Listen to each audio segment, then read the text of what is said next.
Σκέψου το. Η δική σου ζωή έχει καταστραφεί. Με αυτά που σου δίνω μπορείς να εξασφαλίσεις μια καλή ζωή στο γιο σου. Και το αντάλλαγμα? Δεν σου ζητάω τίποτα παραπάνω από αυτό που θέλεις να κάνεις. Θέλεις να κάνεις τη Ρεγκίνα Καμπά να πονέσει. Αυτό είναι πολύ απλό. Ξεκινάς με την Κλέρι, προχωράς με το Στράτο και τελειώνεις με το Διαμαντία Μοιρά. Εμένα μόνο η Καμπά με ενδιαφέρει.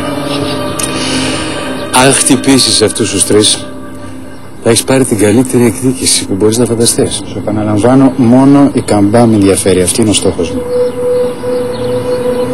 Την Καμπά δεν θα την πειράξεις. Αυτός είναι ο όρος μου.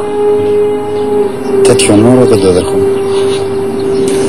Δεν έχεις περιθώρια επιλογής.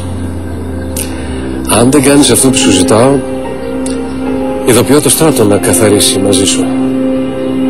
Σε βλέπω να κάνεις μια ωραιότατη βουτιά από τα μετέωρα, κύριε καθηγητά. Εκβιάζεις λοιπόν,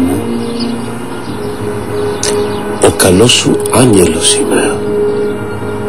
Σε βοηθάω να πάρεις την εκδίκησή σου και σου προσφέρω μια καλή ζωή για το γιο σου. Μην είμαστε και πλεονέκτες.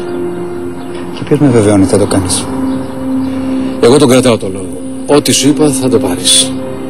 Αρκεί να κρατήσεις και εσύ αυτά που θα συμφωνήσουμε.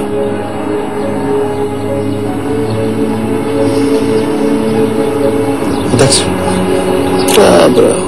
Είδες λοιπόν που συμφωνήσαμε. Για πες μου τώρα, πού μένεις? Στην Καρδίτσα, σε ένα ξενοδοχείο. Μάλιστα. Θα σε πάνε οι άνθρωποι μου εκεί. Θα το αφήσεις στο ξενοδοχείο και θα τους ακολουθήσεις κάπου θα σε πάνε για να κρυφτείς. Μετά θα σε ειδοποιήσω εγώ αφού διευθετηθούν όλα αυτά. Πού θα σε βρω?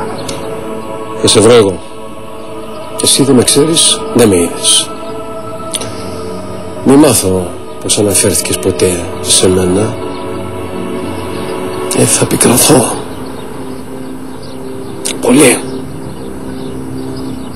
Πάρα πολύ.